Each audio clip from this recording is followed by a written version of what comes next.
حضرت کعب بن زہیر رضی اللہ تعالیٰ عنہ حضور کی بارگاہ میں پہنچے، انہوں نے کلام پڑھا، یوں کہہ لیں رسول کائنات صلی اللہ علیہ وسلم کی نعت پڑھی، اور انہوں نے جب کلام پڑھا تو ان الرسول لسیف یستداء بہ مہند من سیوف الہند مسلول، جب انہوں نے اتنا کہا نا تو انہوں نے رسول کائنات صلی اللہ علیہ وسلم کو تلوار کہا، اور پھر تلوار کہنے کے بعد کہا کہ آپ سونتی ہوئی ہندی تلوار ہیں۔ یہ جب الفاظ کہے تو رسول کائنات صلی اللہ علیہ وسلم نے روک دیا، حضرت کعب بن زہیر کو روکا اور پھر اس کی تصحیح فرمائی، درستی فرمائی، فرمایا ان الرسول لنور یستداء بہ مہند من سیوف اللہ مسلول، انہوں نے کہا تھا من سیوف الہند مسلول،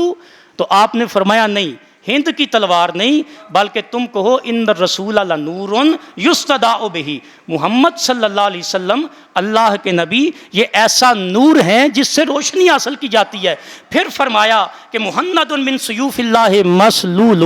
کہ یہ ایسی اللہ کی تلوار ہے جس کو شمشیر بے نیام کہتے ہیں۔ پھر آپ نے اپنے لیے ہندی تلوار کی نسبت کو ختم کر کے اپنی نسبت اللہ کے ساتھ بیان کی ہے۔ تو میں اس سے کیا نتیجہ نکالوں کہ جب کوئی نعت خوان غلط کلام پڑھے جس کے الفاظ رسول کائنات صلی اللہ علیہ وسلم کے شایان شان نہ ہوں، تو کیا میں چپ کر کے سنتا رہوں اس کو؟ میرا کام نہیں بنتا ان کو سننا، بلکہ میرا کام ہے اس کی تصحیح کرنا اگر مجھے پتہ ہے تو۔